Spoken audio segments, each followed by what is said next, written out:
Shalom, shalom à l'Éternel Jéhovah, assis sur le trône, seul soit la gloire. Bienvenue dans juste quelques minutes d'enseignement, car sans la parole de Dieu, nous ne pouvons rien. N'oubliez jamais ce verset, Hébreux chapitre 4, le verset 12, la Bible déclare que la parole de Dieu est vivante et efficace, plus tranchante qu'une épée quelconque à deux bouts tranchants, pénétrant jusqu'à séparer l'âme et l'esprit, jointure et moelle. Elle juge les sentiments et les pensées du cœur. Donc sans la parole de Dieu, nous ne pouvons rien. C'est pourquoi je voulais vous enseigner rapidement quelques révélations et je vous rassure que ça vous fera du bien. J'aimerais vous enseigner sur le mystère, sur la construction de sa propre maison. Le mystère, tout le mystère concernant la construction de votre propre maison. Écoutez-moi très bien. Il y a 5 questions que vous devez vous poser qui vous aidera beaucoup. Et nous allons développer ces 5 questions. Pourquoi avoir une terre ou une parcelle sur la terre quand nous savons que tout est vanité? Ou quand nous savons que bientôt nous irons au ciel? Écrivez cette question et nous allons vous donner la réponse. La deuxième question, pourquoi avoir sa propre maison et quelle est sa portée prophétique? Troisième question, pourquoi chaque maison sur la terre est un hôtel? Écrivez cela. Et quatrième question, quelles sont les batailles et leur portée contre votre projet de construction? Et la cinquième question, comment bâtir des hôtels de vitesse, de provision, de sécurité pour votre projet de construction et surtout contre l'esprit des projets inachevés? Donc, écrivez ces 5 questions et vous aurez maintenant la réponse. La première question, je dis bien que la vanité de l'humanité n'annule pas votre promesse divine de possession des terres. Écoutez très bien, la vanité de l'humanité. Ce monde est vanité. Mais cela n'annule pas vos promesses divines de possession des terres. On vous a dit que le monde est vanité. La Bible le confirme. Mais vous avez une promesse de possession. Et cette promesse est très importante. Vous devez l'accomplir. Vous devez la réaliser. Votre domination est confirmée par votre portion de terre ou de parcelle que vous possédez. Donc si vous n'avez pas encore de terre, votre domination est infirme. Votre domination est partielle. Si vous voulez avoir une domination réelle sur la terre, vous devez avoir votre parcelle ou votre terre quelque part en votre nom. Même si c'est dans une brousse. Même si c'est dans une brousse, ayez une portion de terre en votre nom.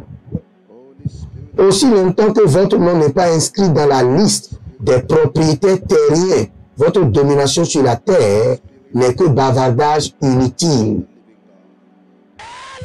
Est-ce que vous avez entendu? Et je dis bien, quelle qu'en soit la parcelle, même si c'est dans la brousse, qu'il y ait de parcelles en votre nom. Jusqu'à ce jour, il y a des parcelles qui sont vendues à 60 000, à 100 000. Il y a des parcelles qui sont vendues à 100 €, 200 €. Dans Deutéronome chapitre 7, le verset 22, l'Éternel ton Dieu chassera peu à peu ces nations loin de ta face. Tu ne pourras pas les exterminer promptement, de peur que les bêtes des champs ne se multiplient contre toi. Écoutez très bien. Le Seigneur, dans son plan originel que l'homme doit conquérir la terre et chasser les animaux et prendre possession de la terre. Donc la promesse divine vous confère des terres.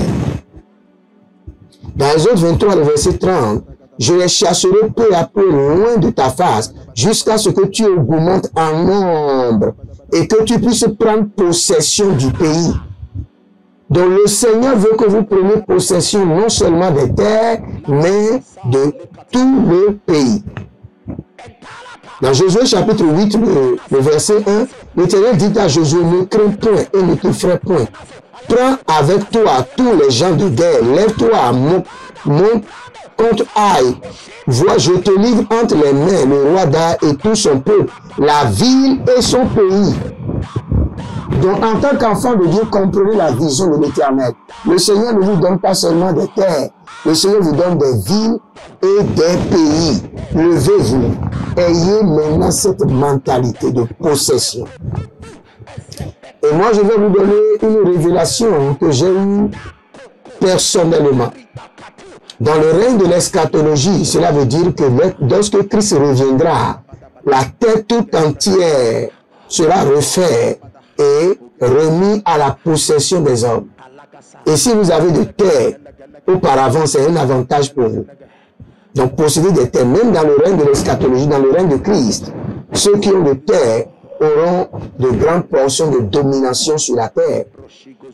Le Christ leur confiera des quartiers complets à gérer. Et ils seront des chefs quartiers. Et si vous n'avez pas de terre, imaginez. C'est pourquoi il y a plusieurs personnes qui iront au ciel, qui seront contents qu'ils sont au ciel, mais qui vont regretter. Parce que certaines promesses de leur vie n'ont pas été activées quand ils étaient sur la terre. Ce verset est un peu long, je ne crois pas que je vais lire. Josué chapitre 13, le verset 2 jusqu'au verset 6. Et je vous demande d'écrire et de reprendre. Vous allez comprendre que le Seigneur, la dernière partie, donne seulement ce pays en héritage par le sort à Israël, comme tu l'avais prescrit. Donne le pays. Le Seigneur l'Éternel, notre Dieu, donne tout ton pays en héritage. Dans Josué 14, le verset 12, donne-moi donc cette montagne dont l'Éternel a parlé dans ce temps-là, car tu as appris alors qu'il se trouve des Anakiens. Cela veut dire quoi? Et qu'il y a des villes grandes et fortifiées. L'Éternel sera peut-être avec moi et je les chasserai, comme l'Éternel l'a dit. L'Éternel, notre Dieu, est un Dieu qui vous donne des parcelles, des montagnes, des villes et des pays en possession, en votre nom. Maintenant, le deuxième projet dit, pourquoi avoir sa propre maison? Écoutez très bien. Le Dieu des familles est le Dieu des maisons. Écoutez ceci très bien. La délivrance des familles est connectée à leur maison familiale. C'est là où il faut avoir sa propre maison. Il faut qu'il y ait de bataille, hôtel contre hôtel, maison contre maison. Sans la délivrance de la maison, pas de délivrance des familles.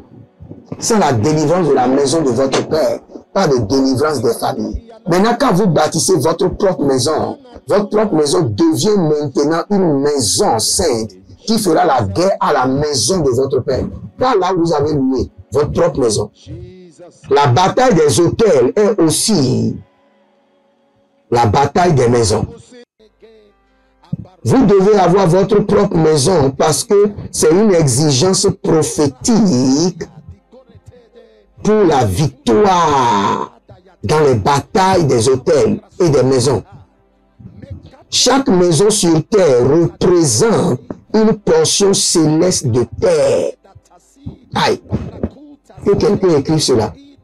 Je dis bien que chaque maison sur terre représente quoi? Une portion céleste de terre. À la guerre de l'Antichrist, les enfants de Dieu seront chassés hors de leur maison par les propriétaires des agents ténèbres. Ici, il y a une grande révélation. Il y a une grande révélation. Je ne sais pas comment vous expliquer. Là où nous sommes, un temps viendra où l'Antichrist commencera par régner. Nous serons encore sur la terre. C'est quand les douleurs deviendront encore plus dures que le Seigneur va nous enlever. Mais nous serons encore sur la terre quand nous allons voir l'Antichrist opérer ici sur la terre. Et écoutez-moi très bien. Tous ceux qui ont loué les propriétaires qui sont les agents des ténèbres vont les malmener, vont les chasser de la maison. Et quand vous allez quelque part pour louer, si vous n'êtes pas, on vous regarde. Si vous n'avez pas la marque, vous ne pouvez pas louer. nous serons encore sur cette terre où la marque de la bête sortira.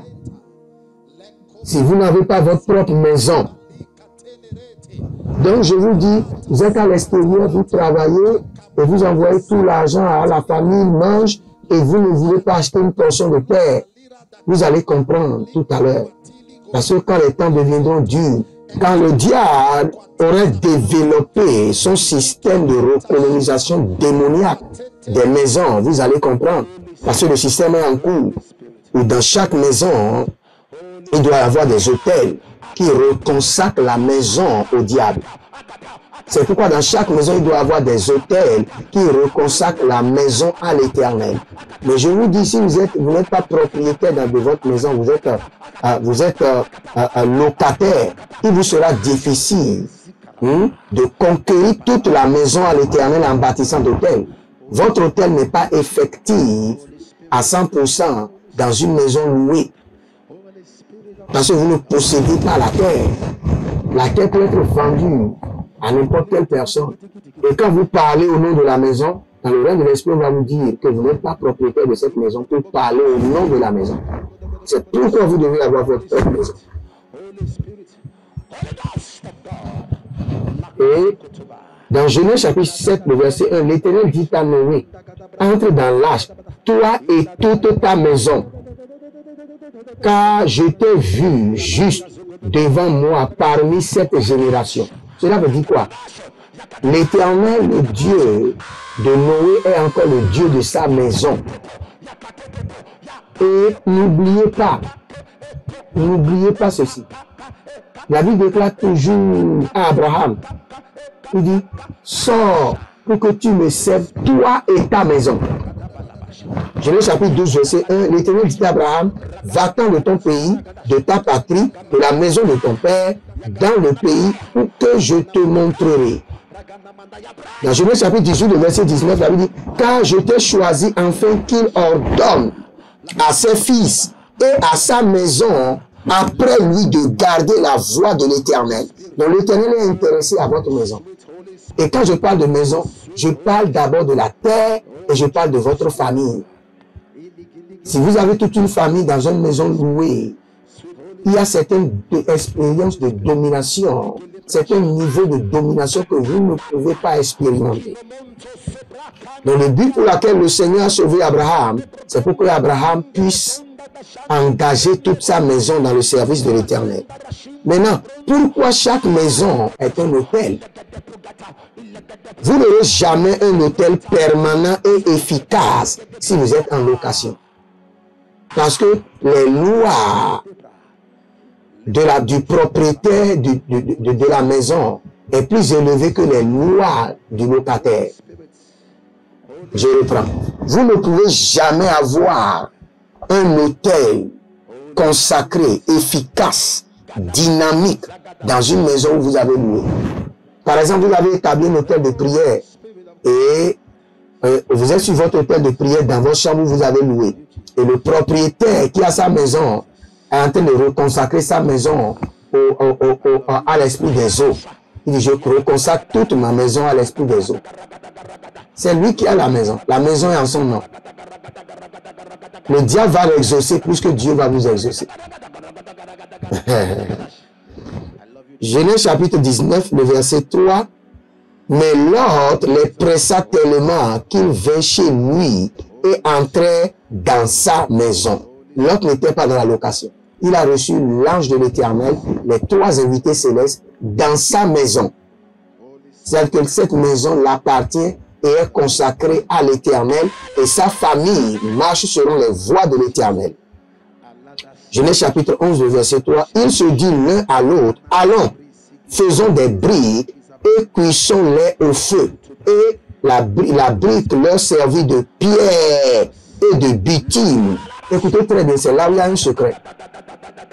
Partout où il y a de construction, il y a d'hôtels. Écoutez-moi déjà.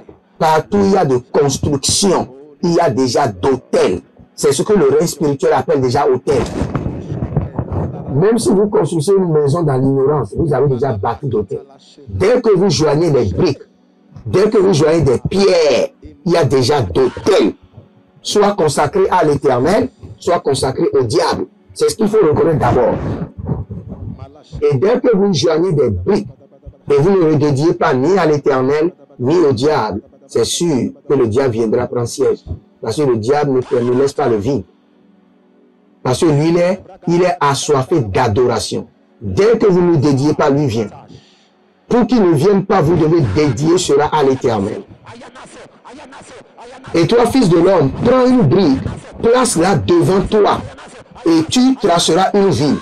Est-ce qu'à partir d'une brique, on peut tracer une ville? Je suis dans Ézéchiel chapitre 4, le verset 1. Fils de l'homme, prends une brique, place-la devant toi. Cela veut dire quoi? Avec une seule brique, le Seigneur a donné à Ézéchiel, dans Ézéchiel 4, verset 1, de bâtir un hôtel.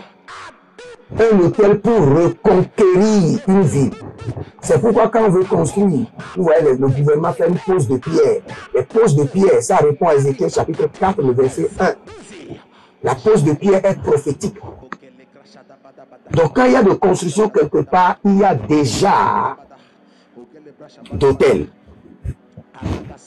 Dans le ciel, chaque maison des enfants de Dieu est une nation et un hôtel. Exode chapitre 5, le verset 8. Vous leur imposerez néanmoins la quantité de briques qu'ils faisaient auparavant. Vous en retrancherez rien. Vous allez comprendre que quand vous lisez Exode chapitre 5, le verset 8, vous allez voir la révélation qui est cachée derrière. C'est que Pharaon était non seulement un homme, mais un Dieu. Et Pharaon avait compris que la pose des briques est un hôtel à sa divinité. Donc il a mené les enfants de Dieu à bâtir des hôtels à leur Dieu, pour que même lorsqu'ils retourneront dans leur pays, ils puissent avoir de connexion, pour que le Dieu auquel ils ont bâti des hôtels puisse les rappeler. C'est là le secret, c'est là le mystère. Et après, nous avons vu que plusieurs fois, les hôtels, les maisons qu'avaient bâties les Israélites, les faisaient appel. Et ils avaient toujours envie de retourner en Égypte. C'est parce que les constructions ne sont pas des maisons ordinaires dans le règne de l'esprit, mais des hôtels. Vers un peuple qui ne cesse de mériter en face, sacrifiant dans les jardins et brûlant l'encens sur les briques. Donc il faut comprendre que les briques représentent les hôtels et nous devons comprendre qu'à chaque construction, cela doit être dédié à l'Éternel. Puise de l'eau pour le siège, prépare des forteresses, entre dans la boucle pour l'agile, rétablit le four à briques. Ça, c'est l'hôtel qui est en train d'être rétabli. Ceux qui sont dans la location doivent normalement venir à l'église pour prier la nuit ou se connecter à l'hôtel de l'église de loin par la foi. Car vous ne savez pas la fondation maléfique de cette maison. Il y a plusieurs personnes qui ne sont pas exaucées à cause de la maison là où ils sont. Parce que le propriétaire a enterré des choses pour bâtir sa maison. Il a versé le sang. Et vous restez sur le sang de l'iniquité pour crier à l'Éternel. Cela peut être en abomination à l'Éternel. Même dans sa miséricorde, le Seigneur n'acceptera jamais que vous teniez sur un autel mystique et que vous lui fassiez appel. Faites très attention à cela. Quelles sont les batailles et leur portée contre votre projet de construction?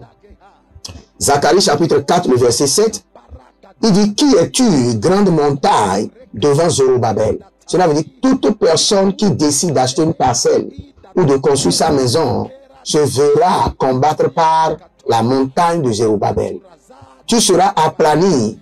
Il posera la pierre principale au milieu des acclamations. Grâce, grâce pour elle. Zacharie chapitre 4, le verset 7. Zacharie chapitre 4, le verset 9. Les mains de Zorobabel ont fondé cette maison et ses mains l'achèveront. Et tu sauras que l'Éternel des armées m'a envoyé vers vous. Cela veut dire que la première bataille contre les projets de construction, c'est la montagne de Zorobabel. Et la deuxième bataille, c'est l'esprit d'inachevé. l'esprit qui rend les projets inachevés. Il y a plusieurs qui me suivent. Vous avez des projets inachevés, des projets de construction de votre maison inachevés depuis des années. Il y a d'autres personnes, même la parcelle, vous avez payé une partie et jusqu'à maintenant, vous ne trouvez pas l'argent pour payer. C'est parce que dès que vous avez eu l'intention d'acheter la parcelle, les montagnes qui ont combattu Zorobabel se sont soulevées contre vous. Les esprits qui amènent les gens à faire des projets inachevés ont été déclenchés contre vous. C'est là le problème. Dans Néhémie chapitre 4, le verset 3, Tobia, l'ammonite, était à côté de lui et dit qu'il bâtisse seulement. Si un renard s'élance, il renversera leur muraille de pierre. Donc, il y a des gens qui ont l'esprit de quoi? L'esprit de Tobia, l'harmonite. Et leur mission, c'est de renverser vos projets de construction. Vous ne les connaissez pas peut-être. Peut-être ils sont dans votre lieu de travail, dans votre famille. Là, vous êtes en train de construire et ils ont l'esprit de Tobia. Donc, après, vous allez prier sérieusement contre les montagnes de Zorobabel, les esprits qui rendent les projets inachevés et l'esprit de Tobia. Et après, vous allez voir qu'il y a un autre encore qu'on appelle Sambala. Néhémie chapitre 4, le verset 7. Mais Sambala, Tobia, les Arabes, les Harmonites, les Sidoniens furent très irrités en apprenant que la réparation des murs avançait et que les brèches commençaient à se fermer. Écoutez, l'un des mystères est que les clôtures dans le règne de l'esprit représentent des forteresses contre le diable. Même les clôtures physiques. Le diable est. Il y a des choses que le diable est que je vais vous citer. Dans un projet de construction, je vais vous citer. Et dès que vous arrivez à ce niveau-là, priez très fort. Priez très, très fort. Plusieurs personnes ne savent pas que 10 à 20 ans sans rien réaliser. C'est-à-dire vous passez 10 à 20 ans à l'extérieur. Vous n'avez rien bien réalisé. Vous n'avez pas de parcelle. Plusieurs personnes ne savent pas que cela symbolise qu'un hôtel mystique est en opération contre vous, votre vie. Normalement, 10 à 20 ans symbolise normalement un nouveau hôtel, un nouveau départ, une nouvelle alliance que vous devez bâtir. Regardez, à la même époque, qui était gouverné de la région située à l'ouest de l'Euphrate, il est associé, vient les trouver et leur demander qui vous a donné l'autorisation de reconstruire ce temple et de relever les murs. Je suis dans Esdras chapitre 5, le verset 3 au verset 5. Qui vous a donné l'autorisation? Donc quand vous voulez commencer par construire, prenez l'autorisation chez Dieu. Dites à l'Éternel, je reçois l'autorisation par le sang de l'agneau pour construire ma maison. Sinon le diable viendra contre vous. Et écoutez ceci. Quand le diable se déclenche contre votre projet de construction, il attaque premièrement votre famille, vos finances, votre santé. Dès que vous déclenchez l'intention d'abord même d'acheter une parcelle ou de construire, le diable place vos finances sous attaque, votre santé et active un réseau maléfique environnemental contre vous. Le diable active vos fondements contre vous. Vous savez, lorsque vous bâtissez, vous voulez construire un bâtiment à un parent défunt, ça c'est encore très grave. Lorsque vous décidez que le tombeau de mon père, je dois aller construire un bâtiment dessus, c'est une bataille qui peut ruiner toute une vie. Ce sont des trucs qu'il ne faut jamais enclencher sans l'accompagnement d'un prophète. Vous voulez aller construire, renouveler les batailles de vos pères. Et vous devez aller rénover la maison de votre père défunt, votre mère défunt.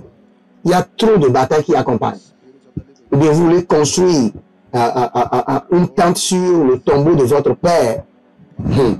Ce sont des batailles terribles.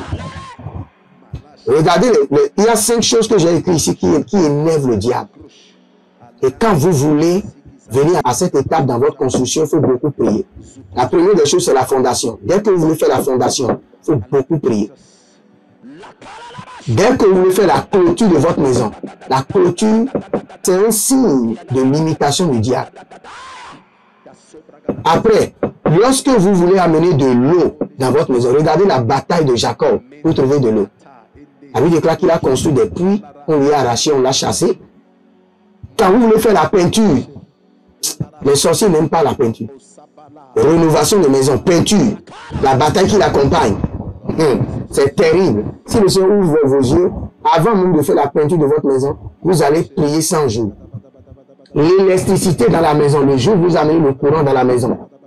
Peut-être vous qui êtes en Europe, ça ne vous dit rien, mais nous qui sommes en Afrique, on sait. L'électricité, l'eau, la fondation de la maison, la peinture, la clôture. C'est 5 choses que je vous dis. Le diable, quand le diable voit ces choses, il creuse même des tombeaux pour dire tu ne vas pas finir la clôture, tu dois mourir. Comment bâtir maintenant des hôtels de vitesse, de provision, de sécurité pour votre projet de construction, surtout contre l'esprit des projets inachevés? 1. Faire une semence d'achat de terrain sécurisé si vous n'avez pas encore de terrain. Si vous avez un terrain, le dédier à l'Éternel et le racheter dans le règne de l'Esprit par une semence. Organisez plusieurs sessions de prière sur la parcelle, sur votre terre avant de lancer la construction. Bâtir un hôtel de sécurité et de provision de vitesse avant de commencer votre projet de construction. Ramenez 2 à 3 fois l'équipe de prière ou les hommes de Dieu avant la fin de votre construction. Organisez 21 à 40 nuits de feu de prière dans la maison avant de vous y installer. Réservez une chambre comme un hôtel de prière pour votre famille dans la maison. Le sable de l'hôtel de l'église. Voici les choses qui peuvent être utilisées pour sécuriser votre maison. Mais sur instruction. Le sable de l'hôtel de l'église, le sel, l'eau du rocher, l'huile d'onction, 12 pierres qui représentent les 12 tribus de Juda, les 12 tribus d'Israël, le miel, les pierres précieuses, l'or. Si vous avez ces choses, vous pouvez les utiliser pour bâtir un fondement pour votre maison. Mais sous l'instruction divine et sous la conduite d'un prophète qui connaît, pas un prophète maléfique qui va vous dire tuez telle chose, mettez du sang. Non. Le sang de l'agneau suffit. Regardez, cet enseignement que je vous ai donné, prenez cela au sérieux. Si vous n'avez pas de terre, placez déjà une semence d'achat de terre dans le règne de l'esprit. Si vous avez des terres, libérez une semence pour sécuriser cette terre et pour sa construction. Et priez contre les Tobidja, les Sambala, les Arabes, priez contre les montagnes de Zerubabel et priez contre les esprits qui amènent les projets de construction à être inachevés. Je prie pour vous, Rikabaze, Rizopara, Zegido Soa, Gadoziabra, et Gangan Tutuya, Zegendo Gendo, et Zebarani Yaketo Sobaha. Je prie pour vous, recevez maintenant la grâce pour acheter des parcelles. Acheter des parcelles dans chaque ville, dans chaque cité. Acquérissez maintenant des parcelles. L'onction pour acquérir des parcelles. La Guido Bakashata. La Guidosh. Agatatoya Toya Nagatoya. L'onction maintenant pour construire ces parcelles. La grâce. La mobilisation des ressources. Zoine. Azaine. Azeine Kayana.